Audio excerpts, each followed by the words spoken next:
Hey, what's going on, guys? This is the Older Recruit. Welcome to the first video on my channel where I will be documenting and discussing my experience being an older guy joining the military. So jumping right into it, if you don't remember anything else from this video, if you're from the age of 22 but you're under the age of 42, remember, it's not too late to serve. So I am 32 currently. I have a ship date of March 30th, 2026 to ship out to the Navy. So I am going to the Navy in 13 days. You know, from today, if I end up posting it tomorrow, then it would be 12 days. But 13 days, that's what I'm gonna put in the title. Uh, so who am I? You know, like why am I joining? As I said, I'm 32. Uh, my current life situation. This is something that you'll be asked a lot by 18-year-olds. You know, people that are like 18 to 21 when you're going through the process, especially at MEPS. My life situation actually is not bad, you know, give thanks. I know people that are much, you know, worse off than me up to this point. I've done several things, you know, in my adult civilian life. I've been an electrician. I ended up transferring into the IT field, which would, you know, quickly lead me into my next point of like, you know, why I wanted to join and why I decided to take this opportunity. Of course, first of all, my son, you know, I think my son is like the biggest push because I've been thinking about this for years. Even back when I lived back home, uh, I've thought about this for years, and I never had like that drive, I guess, that push to really say like, hey, you should do this. But I feel like my son really gave me that like, all right, this is my ultimate reasoning for doing this. But as well, the benefits that you can get from the military, not just like as far as like the pay benefits or whatever, but really just like the things that you can gain from the military that transfer back into civilian life. In my opinion, this is my opinion. Everything that I'm speaking about is my opinion. I do not speak for the Navy. I don't speak for any branch of the military. I can only speak about my experience. In my experience, especially speaking to these younger people, even during my MEPS process, which I'll go into more depth a little later, a lot of people, even people that I know at this age that are my age, that went into the military when they were 18 and came out, a lot of them can openly say, or it's quite evident that they didn't take advantage of certain benefits that the military does offer you. You see what I'm saying? So like, there's a bunch of stuff that you can gain from the military if you do the right research and then apply that research, you know, into the practical aspect of it. So those are my reasons. I would say my son and the experience slash other things that I can gain from the military that transfer back into the civilian world that can even further my career in computers and things of that nature. So those are my reasons, my motivations for joining. I'm looking at my notes if you see me looking down. So let's just jump right into it. What most people want to hear about is the process as an older person. You see what I'm saying? Again, if you're over the age of 22, you're under the age of 42, this is kind of like the process from my experience. I can't speak and tell you like how it's going to go for you. I ended up, you know, the day I decided to go to the military office, to the recruiter office, excuse me, I had it set in my mind to go to the Air Force. That's what I wanted to do. I'm like, Air Force or nothing. Air Force or nothing. Not really. It was really Air Force or Navy or nothing. So Navy was always my backup plan to the Air Force if that didn't work out, because I already understood going into it, doing my prior research, that you have to score certain scores to get into for the Air Force to speak to you. Again, in my opinion, being that I've went through the MEPS process now, is that entirely true? I don't know, because I scored higher than vast majority of people that I met that were shipping out to the Air Force. I scored like higher than the vast majority of them. I think I met one person when I was when I actually went to MEPS that scored higher than me on the ASVAB. So is that entirely true? No, not really. You know, the Air Force, I guess they do. Again, I don't know anything about the Air Force. I'm not even in the Air Force. I'm going to the Navy. So, you know, take that as you will. But so yeah, the day I decided to go to the office, I tried to go to the Air Force office. Nobody was there. Ended up standing outside for a little bit, and then like a Marine guy came out of his office. He tried to pitch me to come into the Marine office. It wasn't until I told him that I'm 32 that he was just like, "Whoa, you're 32? Okay, we can't do nothing with you." So that's when I was like, "All right." I'm here already. I already said if I can't get into the Air Force, I'm going to speak to the Navy. So I said, let me just ring the Navy doorbell, see if anybody answers. Because I was really just trying to check, like, are these people even here today? Maybe like only the Marines are here. I don't know. So I went, rang the Navy doorbell, ended up meeting my recruiter. Shout out to my recruiter. My recruiter, everybody, you'll have different experiences with recruiters. I would say my recruiter is a great benefit to people that do their own research.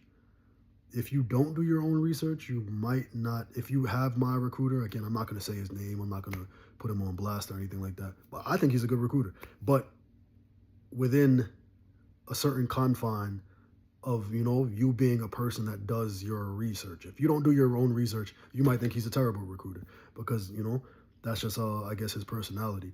But being that I am a person that does a lot of research, I thought he was great. He didn't really try to force me into anything or et cetera, et cetera. He just kind of told me what it was, and that's what it was. So I ended up getting my recruiter.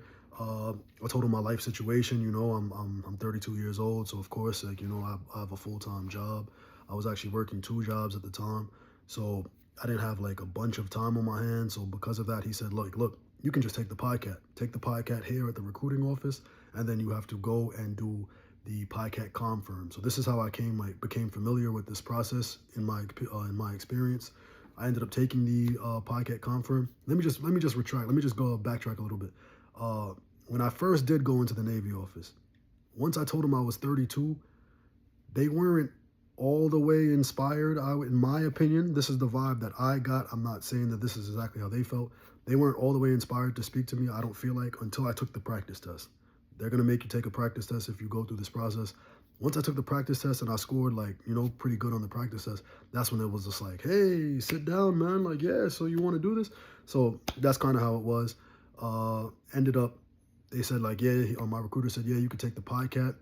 Ended up taking the PiCat. I did really good on the PiCat, because when I went to do the practice test, I had done no studying up to that point. So then I put in I think a couple weeks of studying, we can speak about it. Like, comment, and subscribe on this video. Write it in the comments if you want to hear about what I did to study to get the score that I got. I got an 85 overall. That's an overall score. That's not your line scores. My line scores were really good as well, of course. But I got an 85, as my actual score for the ASVAB, PiCat, ASVAB, whichever. If you take the PiCat, you have to go to MEPS and do a PiCat confirmation. I can't tell you how many questions are on the PiCat confirmation, but as the recruiter will tell you, because this is information that they will give you, so I'm just going to say information that they will give you as well, more than likely. It's like a 30-minute test. That's what my recruiter said to me. Those are his exact words. Yeah, it's like a 30-minute test. Can I confirm or deny that? I would say it's like a 30-minute test. That's all you have to go do to confirm it. So, just take the test honestly. Don't go in there try to cheat or do anything stupid. And you should be perfectly fine when you go to the confirm because, yeah, you're just confirming the test that you did. So that's how that went with going to speak with the recruiter. So then, so this just goes into my MEPS experience. Let's just go into my MEPS experience real quick. As I said, my first day, MEPS is 2 days, right? From my experience, I only had to do there 2 days. If you don't take the PiCat, your first day, you're going to have to do the ASVAB itself, which is like a 3-hour time test. From the people that I met in my 2 days up there at MEPS, it seemed like there was a lot more stress. The people that had to go take the ASVAB there seemed a lot more stressed. I don't know if it's a case of of course they're younger. Like I said, I'm 32, so my recruiter kind of understood that I don't really have 3 hours to go up there or just a bunch of days to go up there. So that's how I ended up taking the PiCat, in my opinion. But my first day at MEPS, took the confirm. I was at MEPS for 30, 40 minutes. I spent more time waiting than I did, doing anything else. So ended up taking the PiCat confirm, give thanks. Like I said, do the PiCat honestly. You should be fine in your confirm. I confirmed my score. I got an 85 overall. So then I ended up just going back to the hotel. So I was at the hotel for the vast majority of the day while everybody else was still at MEPS. And then, they trickled into the hotel throughout the day. That night at the hotel, I ended up rooming with a Air Force guy that was shipping out the next day. So I don't even know if he went. We actually didn't talk about what he did that day. I don't know if he just came from home and then went to the hotel. I don't really know. I don't know if he even went to MEPS that day, but I know he was shipping out the next day. Shout out to him if he ever sees this, man. I hope you're doing well. Good kid, man. He was like 20 years old, going to the Air Force. Good kid. So that night was very interesting. There was a problem with like the TVs and the Xboxes or whatever that were there. So they just offered us, there was like a game room.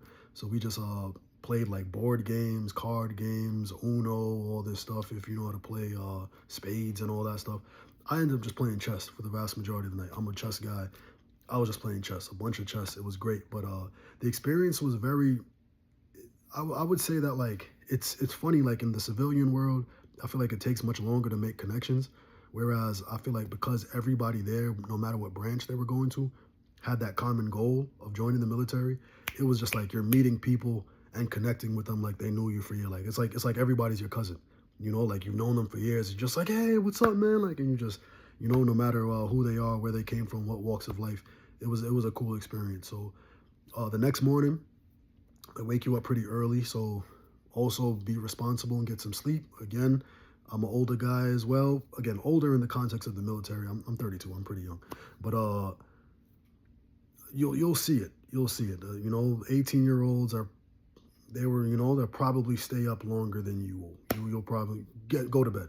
Go to bed. You're gonna get woken up very early the next morning and have to be downstairs or whatever to start the process.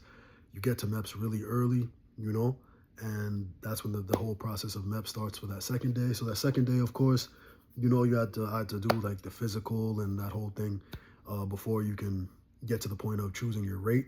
In the Navy, it's rates. I know I forgot what it is in the other branches. I know it's like MOS. You'll hear a bunch of terms being thrown around all day, like, hey, what's your MOS? What's your AFSC, and what's your rate? Again, rate is familiar to me now, being with the Navy. So ended up doing that. I say that on that day, you'll kind of see you'll kind of notice how like the maturity levels. You'll kind of notice the difference in maturity levels if you're older, especially if you're in your 30s or 40s, as opposed to, you're around a bunch of 18-year-olds and 20-year-olds. So you have to do a physical and stuff. You've been to the doctor. You've showed the doctor X, Y, and Z. You see what I'm saying? So it's not going to really like be funny to you. It's just going to be like another day. You're doing a physical, but you'll probably, and again, in my experience, from what I experienced, that's where you're seeing like a lot of like the constant laughing, uncontrollable talking when they're telling you directly like, hey, sit here and be quiet.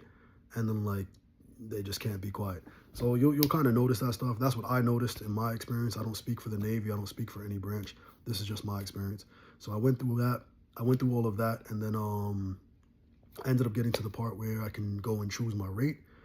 Went, spoke with them, decided on what rate I wanted to get. I ended up choosing a submarine job that, so I can stay in the computer field. So I have a submarine computer type of job, and which, again, I was looking for high transferability to the civilian world. Everybody's different. You'll meet a lot of 18-year-olds that don't care at all about what they can get as far as like skills, etc., or certificates or clearances. They don't really care. I met some cool people. I met a lot of Marines that day too, and a lot of these kids that were going into the Marines, again, my opinion, they didn't care at all about like what I can get out of this for the future. It was just like, I want to be in the Marines to fuck shit up. Again, that's my opinion. But so then yeah, that was you'll kind of see all of that. But that's the process. The second day of MEPS is much longer than the first. So as I said, like I had to just make sure I went back to my room earlier than everybody else, hop in bed, do what you got to do, make sure that you're up and ready to go for the next day. Let me just look at my notes real quick. And that's pretty much it, because that's like the main part of the process. Once you choose your job, you sign your contract, you do X, Y, and Z, and then you'll be able to get out of there. So it kind of depends. Again, I'll just touch on this real quick. Like as far as like going in, what rank you're gonna go in as, if you do get a bonus or et cetera, that's, from my experience, what I learned, that depends on what job you get. And in my opinion, it seemed like the time that you go in, like I guess based on their needs at the time, kind of dictates like if they'll offer you like, hey, you'll go in as an E2, you'll go in as an E3. So I ended up, getting a package or a deal where I can go in as a little bit higher of a rank and, continue from there. So yeah, that was the whole process. I just want to speak on how do I feel right now in this current moment. Right now, I feel pretty good. 13 days out, I don't really feel nervous. I'm more excited. I would even say I'm unsure or anything, but I'm excited, and I'm just like anxious. I would say a little anxious, like to get it started and really get into the whole boot camp thing. Uh, but I keep thinking about my roommate from that night that went to the Air Force, because the day before he was perfectly fine when we were playing cards and playing Uno and all that. He was having a blast. But I saw him in those moments the next morning when he got up, and his demeanor kind of like changed. You can see like more of like he was just like almost shell shocked. Like, hold on, like this is happening today. When I saw him at MEPS throughout the day, because we got separated by that point. I saw him again at a later point in that day, and then he seemed fine again. So maybe he just acclimated to the situation, accepted what was going on. So right now I feel great. I just want to be able to see this, in the future, or God's willing, my son sees this one day, and like this is how your pops felt, right before going. This is how I felt. So I'm gonna make more videos as I get closer, and discuss how I feel. I'm probably gonna even try to make a video that night before I ship, the night before I ship. Try to do a video so I can have like an honest reaction on like how do I feel in that moment as well. So like I said before, man, if you're over the age of 22 but you're under the age of 42, if you don't remember anything else from this video, just remember it's not too late to serve. Thank you guys. I'll see you guys later.